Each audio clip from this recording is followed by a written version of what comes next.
El mundo está en manos de los emprendedores, hombres y mujeres que desafían los obstáculos en busca de su objetivo. Y para apoyar esas iniciativas, un grupo de profesionales aportan sus ideas en Freites y su gente. Señoras, señores, amigos del planeta Tierra y más allá, gracias, muchísimas gracias por estar en sintonía con nosotros aquí en La Nota 95.7 y también por los canales de MixTV 45 y 1045.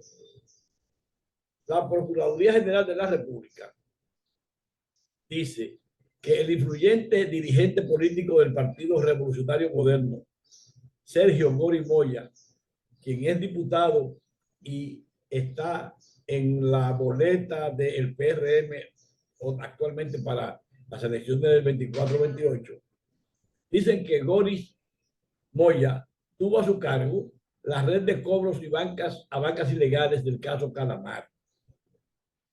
El diputado Gori Moya es un destacado miembro, o se lo acusan, de la banda Calamar. De acuerdo con los fiscales, Gori Moya ingresó a la red en agosto del 2018 y se mantuvo en la misma hasta su finalización en mayo del 2020. El señalado es candidato a diputado por el PRM en la circunscripción número 3, de el PRM. Bueno, con Gori Moya pasa lo que hemos dicho antes, que el PRM, no importa quién, lo que hagan su gente, los deja ahí. Ya pasó con dos funcionarios municipales que fueron apresados y los condenaron en Estados Unidos. A Yamil Abreu lo condenaron en Nueva York y a Miguel Gutiérrez lo condenaron en la Florida. Pero se mantuvieron, es más, todavía son miembros del PRM. El PRM no los ha expulsado todavía. Gori Moya es mencionado en el expediente acusatorio del caso Calamar, llevado en contra de un grupo a quienes se les acusa de asociación de malhechores, de falco, coalición de funcionarios, lavado de activos y otros delitos. En el referido documento se afirma que el legislador, que no figura como acusado, reemplazó a uno de los imputados en el caso, Fernando Crisóstomo Herrera, como el cabecilla de una supuesta red de cobros ilegales a bancas de lotería y deportivas. De acuerdo con los fiscales, Gori Moya ingresó a la red en agosto del 2018 y se mantuvo en ella hasta mayo del 2020. Asimismo, los fiscales relatan que el diputado trabajó junto a otros acusados como Frixo Messina Arbelo, el encargado de operaciones de la Dirección de Casinos y Juegos de Azar, y el director de Casinos y Juegos de Azar, Julián Omar Fernández Figueroa, quien permitió todas las facilidades para que el proyecto de cobros ilegales siguiera funcionando. Igualmente dicen que se desempeñaba como uno de los que daban las instrucciones de cómo funcionarían la operación de acuerdo con uno de los delatores del caso. Sin embargo, el Ministerio Público aseguró que tras ingresar en la red, Gori reestructuró el proyecto porque no contaba con la misma base operativa que tenía su predecesor y, como consecuencia, bajaron los gastos, pero también la cantidad de cobros. Bajo la nueva dirección del presunto entramado, el diputado Víctor Roa era quien recibía el dinero de los cobros ilegales, que posteriormente se lo entregaba a Ramón Emilio Jiménez Cori, a Mimilo, también conocido como Mimilo entre los cercanos a la política, hijo del contraalmirante Jiménez, Milo Jiménez, vinculado al Partido Reformista.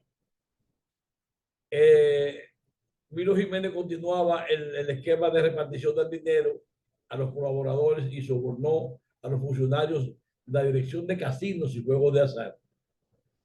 A mediados de enero, a mediados de marzo del año pasado, Sergio Goris Moya negó las acusaciones asegurando que hay una campaña de mentiras en su contra. Asimismo, Moya dijo que si le demuestran que ha recibido dinero de manera irregular, se retiraría de la vida pública y renunciaría a su cargo de diputado. Les puedo asegurar que no existe ni existirá un solo dueño de banca que pueda demostrar o probar con que me haya reunido, hablado o solicitado la entrega de dinero o que yo haya sido parte de ninguna mafia, razón por la cual no ha habido ni habrá imputación legal contra mi persona, dijo esa vez Goris Moya.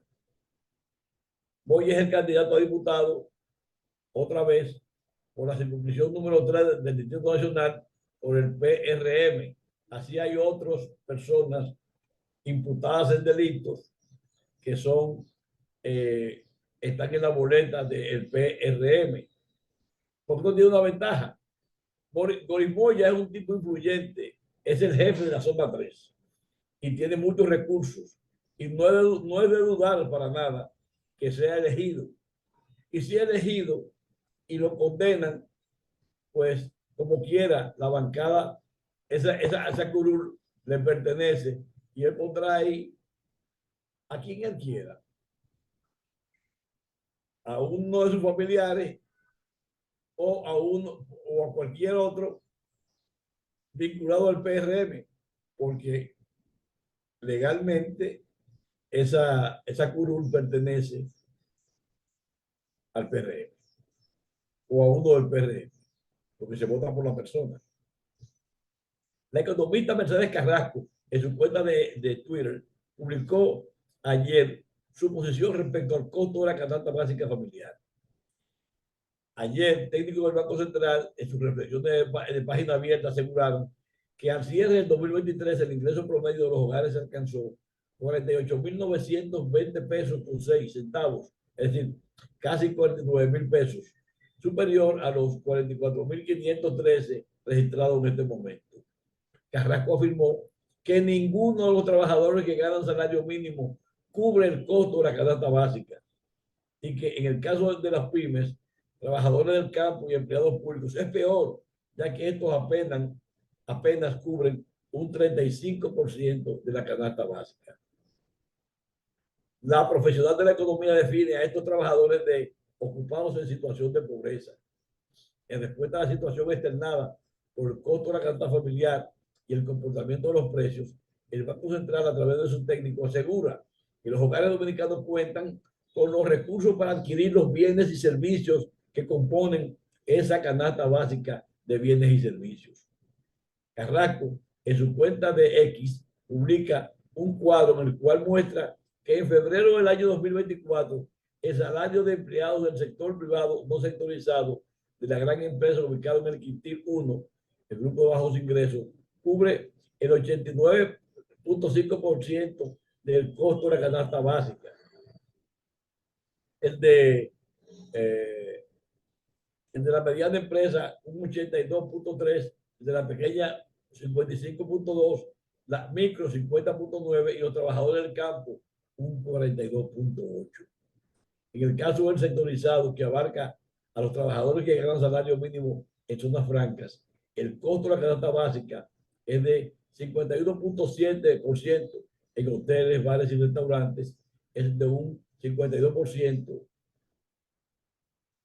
en la gran empresa 39.6% y en la mediana es de 35.3%.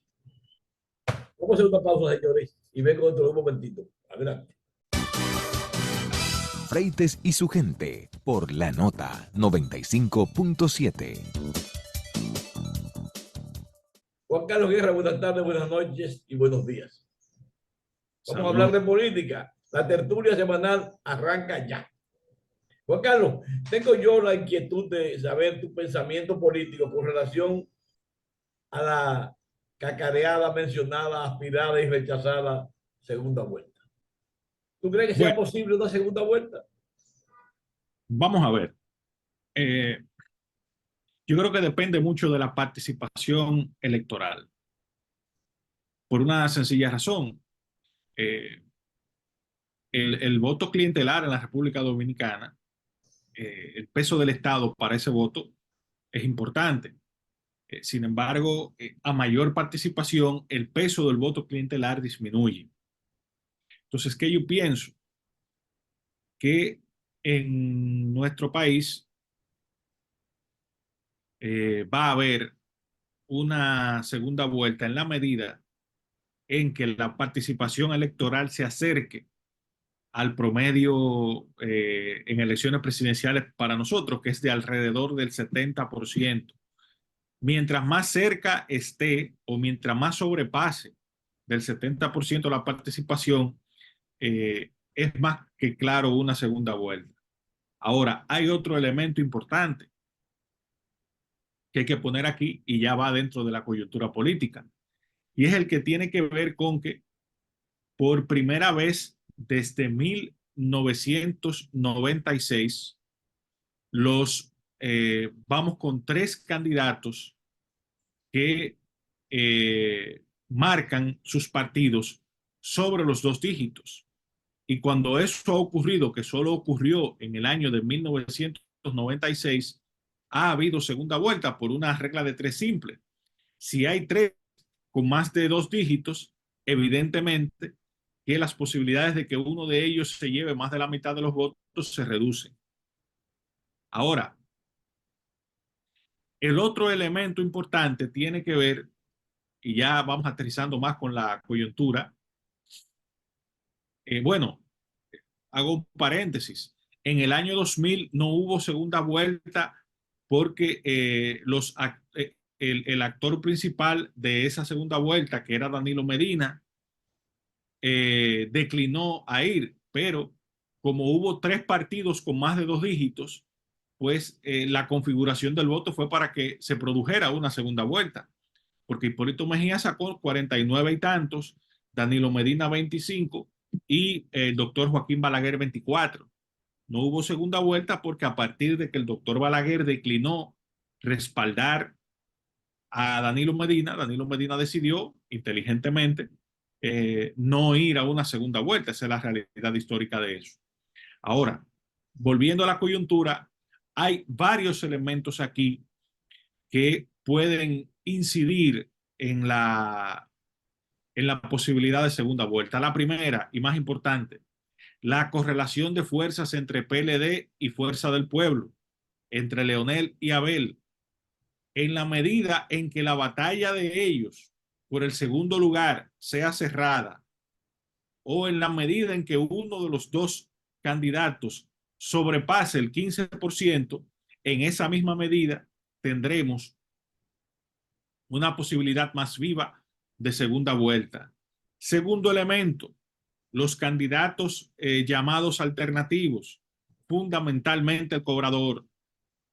Si el cobrador obtiene una votación que supera el denominado voto de rebeldía, pues evidentemente que va a acercar a una segunda vuelta. El otro elemento importante que tiene que ver mucho con este del cobrador, ¿cómo va a ser la participación en el exterior? Esta vez el padrón en el exterior es el 10% de todo el padrón, es decir, que ya el voto en el exterior pesa tanto como pesa el Distrito Nacional, para ponerlo en números puros y duros. Entonces, si esa participación en el exterior es alta, evidentemente que las posibilidades de segunda vuelta se van a agrandar muchísimo. Y el otro elemento, el cuarto, tiene que ver con la gran batalla eh, mediática de este proceso, que ha sido la competencia por la senaduría del distrito. Y más allá de eso, ¿qué peso tendrá el fenómeno Omar en la votación de su padre? Porque también Omar se ha convertido en un candidato transversal, es decir, que rompe, que su simpatía trasciende las fronteras partidarias. Entonces hay que ver qué capacidad tiene el voto de Omar de trasvasarse directamente ya a toda la boleta de Fuerza del Pueblo, del PLD o del PRD, que son los partidos que soportan a Omar. Si si ese trasvase se da de manera importante, dado el peso del Distrito Nacional en la boleta, pues en el padrón, perdón, pues las posibilidades de segunda vuelta también se van a poner de manifiesto. De modo que yo pienso que los factores que van a incidir en posibilidad de una segunda vuelta son 5. Participación electoral sobre el 70%. Una competencia cerrada entre PLD y Fuerza del Pueblo, o al menos que el que quede en tercer lugar no quede muy desinflado. Tercero, perdón, la participación en el exterior, ¿qué tan alta será? Cuarto, la votación que van a obtener los candidatos minoritarios o alternativos, principalmente el cobrador. Y yo me atrevería a agregar allí a otro que puede tener una importante votación partiendo de sus expectativas, que es Carlos Peña. Y en quinto lugar, en quinto lugar, pues está el peso que pueda tener Omar en la boleta presidencial. Si esos elementos se conjugan, pues aquí tendremos no solamente habrá una segunda vuelta, sino que va a haber un resultado de primera vuelta sorpresivo, más cercano a la proyección que da la encuesta de Dick Morris sobre este tema. Ese es otro elemento que debemos ver ya para posterior a los resultados. No solamente cuáles encuestas acertaron o no, sino yo personalmente estoy esperando este resultado con respecto a las encuestas por un tema. Usted me ha oído muchas veces decir a mí que yo sostengo la teoría o la hipótesis de que ya las encuestas no son un instrumento adecuado para medir el humor social, para medir las preferencias políticas de la gente, porque ya con todo el fenómeno de redes sociales y además en un país como este, en el que está muy dominada por las ayudas sociales, por los compromisos con el gobierno, pues las simpatías puede tener una suerte de sesgo que no se transmite en las encuestas. Entonces, habría que ver si esa hipótesis se cumple, porque ¿qué es lo que está pasando en toda América Latina? Bueno, que los resultados de las elecciones están muchas veces en las antípodas de lo que dicen las encuestas. Por ejemplo, en Panamá recientemente no se ha difundido mucho porque al ser un proceso tan accidentado, no nos dio tiempo para entender que el candidato que las encuestas daban como ganador quedó en cuarto lugar, perdón, en tercer lugar, y que lo daban con una distancia amplia, y que el candidato que las encuestas daban en un sexto lugar terminó ganando las elecciones. Entonces, todo ese elemento... Lo fue ahora mismo. Exacto, fue ahora mismo. Es decir, todo eso habría que ponerlo sobre la mesa en la República Dominicana, que dicho sea de paso, es el único país de la región que falta por expresarse ese fenómeno de que las encuestas proyectan una cosa y las urnas dicen otra. Juan Carlos, dos preguntas sobre esto mismo. Primero, ¿la votación en el exterior se cuenta junto o por zona? Nueva York, Europa, etcétera. Y segundo, bueno, ya se me olvidó el tema del primer tema. Entonces, dime, por ahí vamos. Es un proceso electoral normal. Lo único que varía es el uso horario. Es decir, en el exterior las votaciones serán igual de 8 de la mañana a 5 de la tarde. Cuando den las 5 de la tarde en Suiza, aunque aquí sean el mediodía, en Suiza se va a contar igual y se va a transmitir igual. Lo único que no se revela ese resultado de manera oficial hasta que la Junta, pues entonces empieza a emitir los boletines, que eso es 8:30 de la noche. Pero es igual, cuando sean las 5 de la tarde en el país que sea, allí se cuenta y se hace la transmisión del resultado, no de manera pública. Lo que pasa normalmente es que ya los simpatizantes de los partidos empiezan a decir, bueno, en España ganó Perencejo de tal, en Italia ganó fulano de tal, pero realmente es un proceso igual que el nuestro. Tiene el Juan mismo Carlos, procedimiento. claro, lo oficial es lo que diga la Junta. Juan Claro. Carlos, ¿tú te recuerdas cuáles fueron los porcentajes de votación que sacaron en las elecciones del 96 y del 2000, qué sé yo, cuando fueron? En el Sí, exterior. sí. Es que en el exterior el primer No, no, proceso, no, no digo la votación en general. ¿Cuánto sacó en la votación, en la primera votación, el Partido Reformista, el PLD y el PRD? Y después, en la siguiente votación, en el mismo orden, el mismo partido. pero usted dice en el exterior, No, no, no, en general la votación es la que definió el proyecto. desde el 96. Sí. Bueno, en el año de 1996, el PRD y sus aliados obtuvo 46%, el PLD y sus aliados obtuvo un 39% y Jacinto Peinado obtuvo un 14%. En el año 2000, Hipólito Mejía 49.8%, Danilo Medina 25%, Balaguer 24%. En el año 2004, 57-33, Leonel contra Hipólito. En el año 2008, 53 contra 41, Leonel contra Miguel. En el año 2012, Danilo Medina obtuvo un 51% e Hipólito Mejía un 47%, que fue el primer proceso en el que solo habían dos candidatos de partidos mayoritarios, tanto en el 2004 con Eduardo Estrella como en el 2008 con Amable Aristi Castro. El Partido Reformista presentó candidaturas presidenciales, pero ya ahí marcaba por debajo de dos dígitos siempre. En el año 2016, pues todos sabemos, Danilo obtuvo 62%, Abinader 34%, y en el año 2020, pues Abinader obtuvo 52%, Gonzalo Castillo 37%, Leonel 8%. Bueno, pues según lo que tú proyectas, hay mucha posibilidad de segunda vuelta. Sí, yo, yo me enfoco mucho en el tema de la participación. ¿Por qué? Porque la participación electoral va a ir disminuyendo el peso del voto clientelar. Y yo pienso que en unas elecciones presidenciales, la participación en la República Dominicana siempre ha bordeado el 70%, con excepción de 2020, que fue de 55%, pero recuerde que estábamos en medio de la pandemia, que fuimos a votar todavía con el país prácticamente en... Colapsado. Exactamente, y cada quien en sus casas. Pero aún así, don Alfredo, yo entiendo que esa participación de 55% en ese contexto fue alta.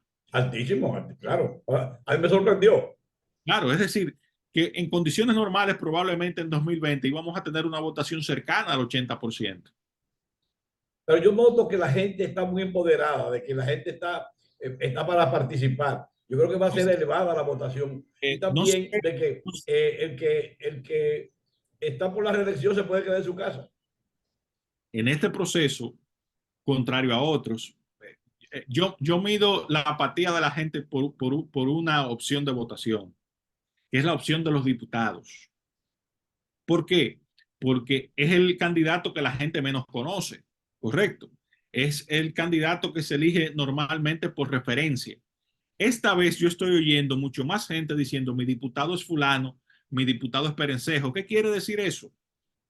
Que el entusiasmo de la gente por las elecciones llega a un punto tal que ya uno tiene escogida hasta la opción que debe ser por referencia, que es la del diputado. No es que debe ser, sino que tradicionalmente es por, eh, por, por referencia. Entonces yo pienso que este domingo va a haber una participación importante que no se vio en febrero. En febrero había apatía, pero en este momento uno siente que hay un ambiente por la elección. Y Bueno, hay que decir que en mayor medida se ha visto reflejado por la contienda por el Distrito Nacional, que ha bañado al país. sí, yo creo que el tema del senador de la capital ha sido el elemento que ha refrescado las elecciones y la ha dinamizado. Por ejemplo, he visto a una candidata a diputada por el partido de gobierno que tiene una candidatura como si fuera presidencial.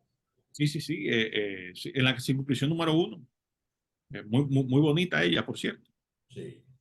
No, que dicen que es de la cuadra de Hipólito, pero que se ve muy Sí, de bien. Carolina.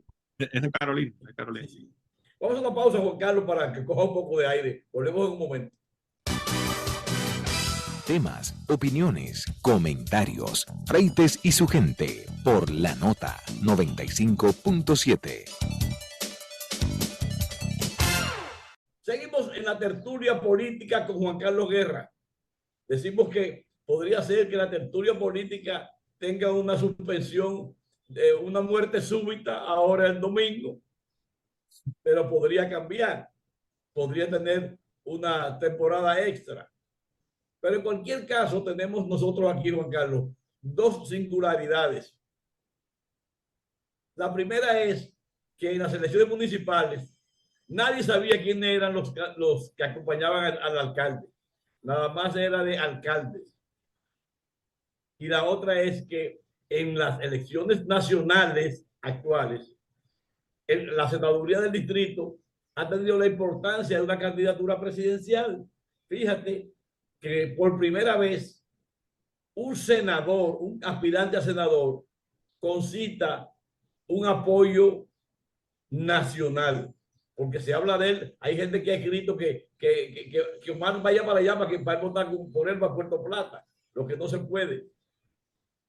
Y entonces, por eso Omar ha utilizado la estrategia de decir a la gente, vote por mí, dígaselo a uno de sus amigos de Nueva York o de Santo Domingo, aunque usted vive en Nueva York, etcétera.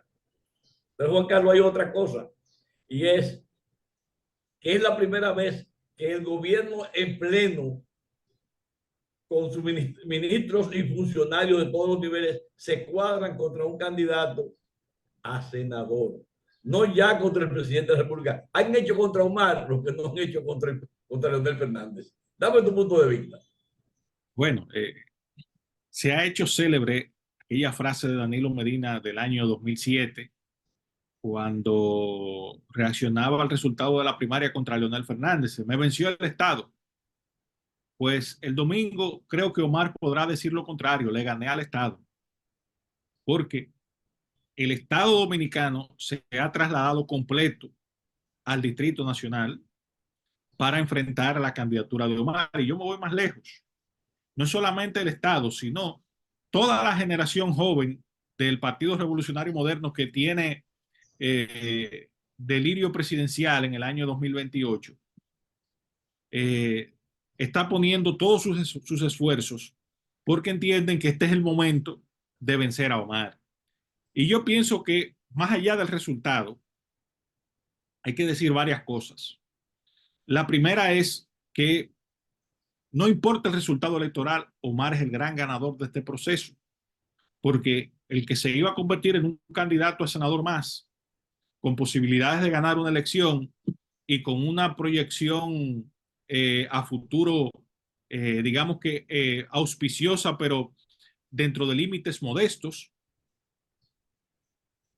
pues se ha convertido en el eje de la campaña electoral. Y gracias al gobierno, gracias al oficialismo y gracias a Luis Abinader, no sabemos con qué fin, Omar se ha convertido ya en una figura nacional. De hecho, en todo el país se está pendiente de qué va a pasar en el Distrito Nacional. Ese fenómeno no se había dado nunca en la política dominicana, es decir, que la competencia por una demarcación fuera el eje de la campaña. Lo más cercano a eso fue la campaña de 1998, la competencia entre Peña Gómez y Roberto Salcedo por la sindicatura del distrito, pero eso estaba más matizado por la situación de salud de Peña, no por las posibilidades de futuro del doctor Peña Gómez. Entonces, en este caso, como primer elemento, yo pienso que Omar, pase lo que pase, va a ser un ganador neto del proceso. Primera cosa. Segunda cosa importante en este proceso que hay que poner sobre la mesa también, hay que reconocer que la acción del gobierno, del Estado, del oficialismo, de meterse con todo contra Omar, ha logrado que la distancia de Omar, que era importante por una razón natural y normal, se vaya reduciendo y que vayamos teniendo a una competencia que va a tener una distancia menor entre el ganador y el perdedor a la que se proyectaba antes, por una razón elemental, de que son todos contra uno. Y hay entonces otro elemento aquí importante que se manifestó en esta semana. Todos recuerdan la salida de Farideh Raful en la caravana aquella del distrito, en el que se vio en el rostro que le montaron a Guillermo Moreno en su vehículo sin ella darse cuenta, sin su consentimiento, porque hay que ver las imágenes como ella se va corriendo para ni siquiera coincidir, y cuando Guillermo Moreno Y miraba no para lo miraba, y no lo miraba. no lo miraba, correcto, eso iba a decir, cuando Guillermo Moreno miraba para un lado buscándole la mirada a ella, ella la quitaba, y se notaba la incomodidad de ella. Pero esta semana ella parece que vino con un saco de detergente para echarlo en el sancocho de mucha gente, porque esta semana dio unas declaraciones fuertes en el que decía: yo quería ser la candidata. Para nadie es un secreto que yo quería ser la candidata, pero fue un proceso atropellado, en lo que quiere decir que a Que la ella atropellaron. ella se sintió atropellada. Pero más que eso, ese es el corte de esa entrevista. Yo invito a la gente, porque son nada más 27 minutos, yo la vi completa. En ningún momento ella menciona a Guillermo Moreno por su nombre. Siempre habla, el partido tiene un candidato capaz, tiene un candidato que puede ser un buen legislador por su formación como abogado, pero en ningún momento le pondera como político y en ningún momento en medio de la entrevista menciona su nombre.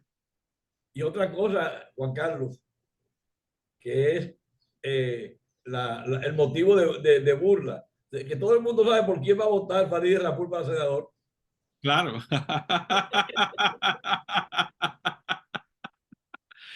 Ahí lo dijo todo, ¿eh? Sí. Entonces, es más, Volviendo al tema de Omar Fernández, también hay una variable importante y es que él representa a la juventud y a los políticos de emergentes. bueno, allá iba justamente, es decir, más allá de esa coyuntura, Omar ha logrado encarnar en este momento lo que se denomina la nueva política. Y yo me atrevo a decir más, la buena política, porque hay que ver en la forma en que él ha conducido su campaña, sin poses, sin atender a ataques, yo diría que hasta sin quejas, simplemente mostrando lo que él entiende que debe ser y hasta en algunos momentos mostrándose muy cándido con algunos elementos, lo cual revela que este es un muchacho que vino a la política para quedarse y que más allá del proceso del domingo, tiene por delante un futuro brillante en la política dominicana. Pero hay que ver otro aspecto que se va a expresar el domingo en todo esto.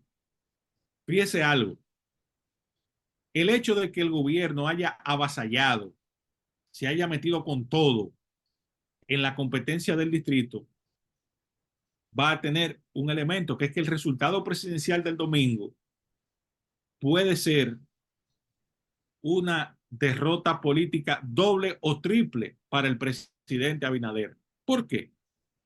Bueno, si el presidente Abinader gana en primera vuelta, pero gana Omar, la noticia no será que el presidente ganó en primera vuelta. La noticia será, lo nuevo será que Omar ganó la senaduría aún por encima del propio presidente de la República. El segundo, vamos a ver el segundo escenario. Y ya esa sería una derrota política para el presidente, aún ganando en primera vuelta.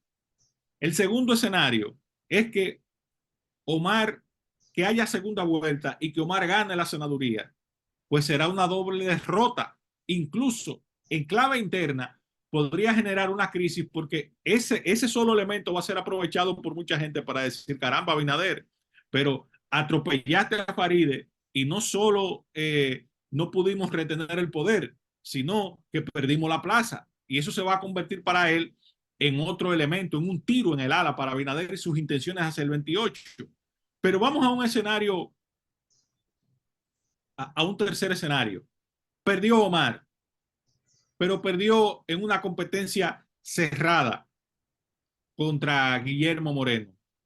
¿Cuál va a ser la lectura? También, bueno, que Omar políticamente ganó el pleito y que aún contra el Estado pudo mantenerse en la competencia, y entonces tendrá que Guillermo Moreno será un senador ilegítimo.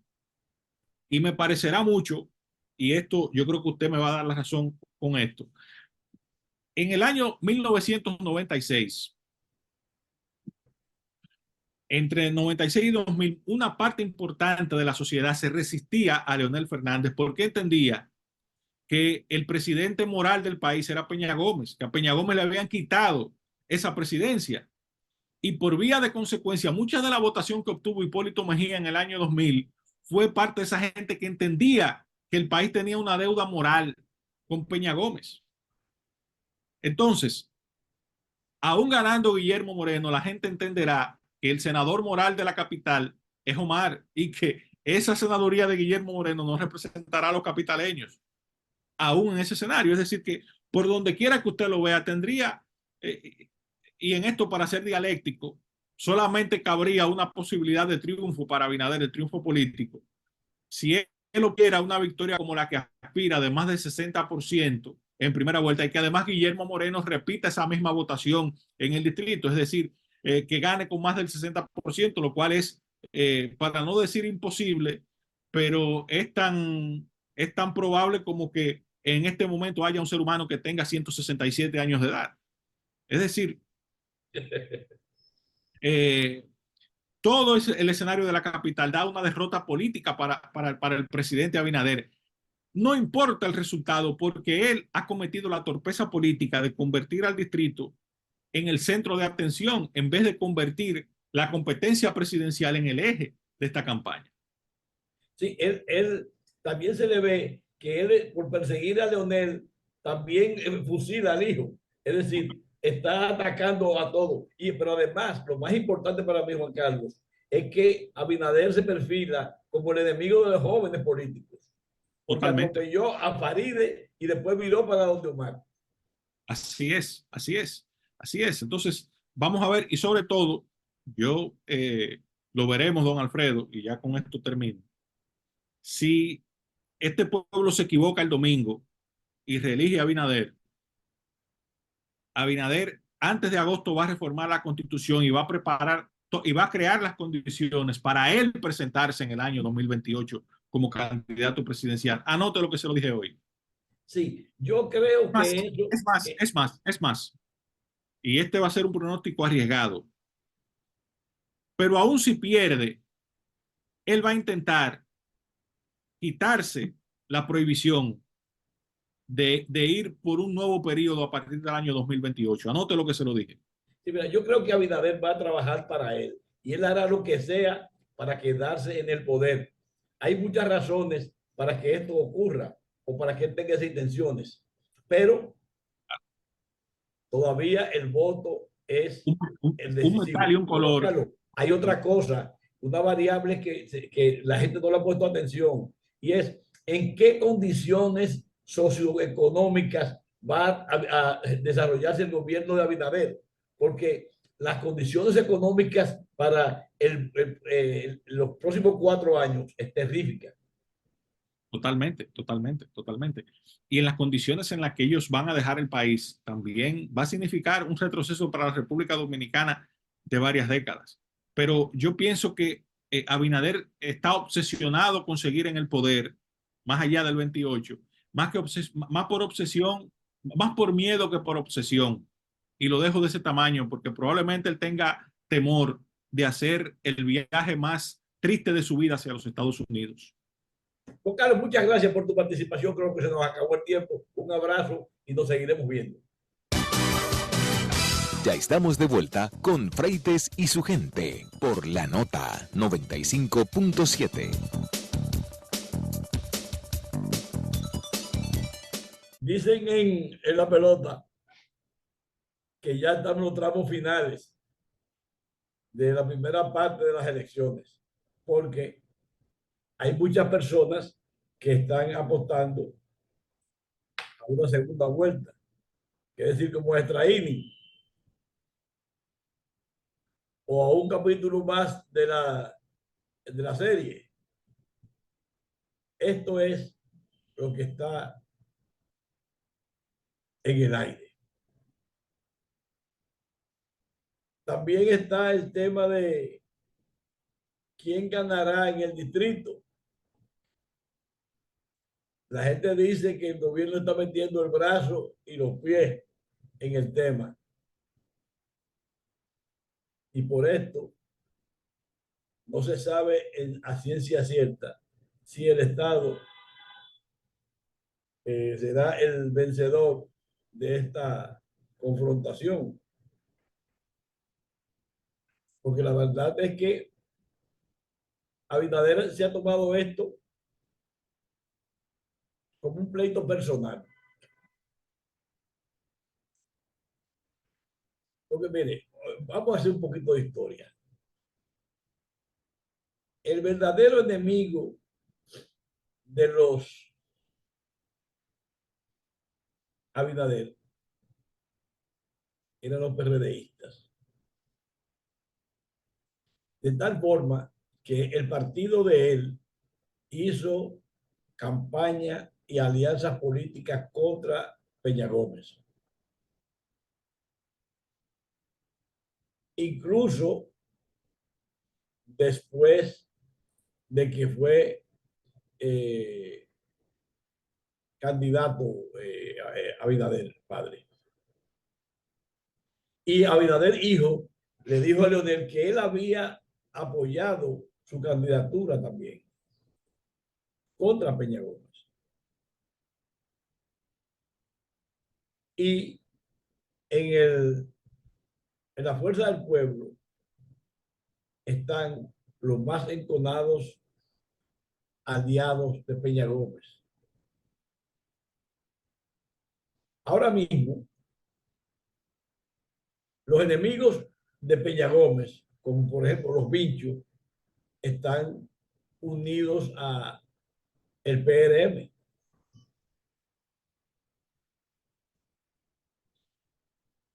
Yo me imagino que cuando Vinchito va a ese partido como aliado y se tropieza con la estatua de Peña Gómez, dará un brinco.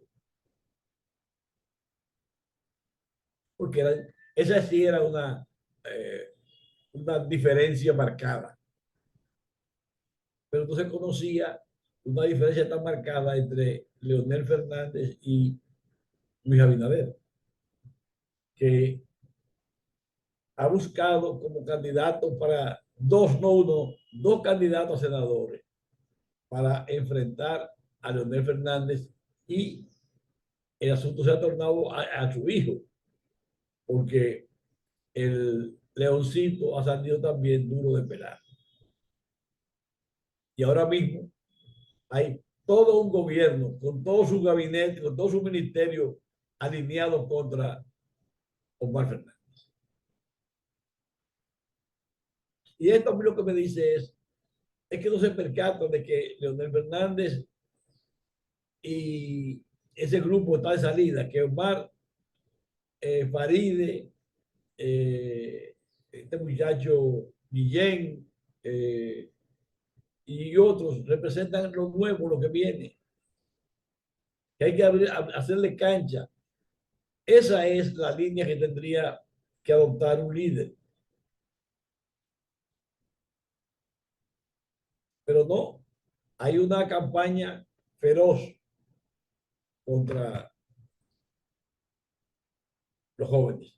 Y déjeme decirle ahí, aquí ya en el estribo, que con el firme propósito de seguir innovando en el sector de salud, la farmacia Carlos y Amadita Laboratorio Clínico se han unido para presentar una nueva experiencia que busca impulsar la comodidad de los usuarios. Las marcas ponen a disposición del público el servicio de laboratorio clínico en la misma localidad de algunas de sus farmacias. Con la firma del acuerdo quedó inaugurada una nueva sucursal de Amadita, Laboratorio Clínico, junto a la sucursal Farmacia Carol Delgado, ubicada en la Avenida Doctor Delgado, esquina Avenida Independencia, en el sector de Gasco. Para que sea posible, ambas empresas han habilitado un espacio de laboratorio junto a la farmacia, donde ofrecerán sala de espera y recepción de solicitudes con el fin de brindar la experiencia de servicios Amadita. Bueno, esto es un avance que me imagino que los otros laboratorios buscarán otras farmacias para hacer la misma alianza. Vamos a ensanchar el tema de las alianzas en negocios. Señoras, señores, amigos del planeta Tierra y más allá, gracias, muchísimas gracias por haber estado en sintonía con nosotros aquí en La Nota 95.7 y por los canales de TV 45 y 1045. Alfredo Freites, en nombre de todo el equipo, le da las gracias por la sintonía y espero que ustedes se mantengan ahí, porque el lunes vamos a hablar de política a fondo. Hasta luego.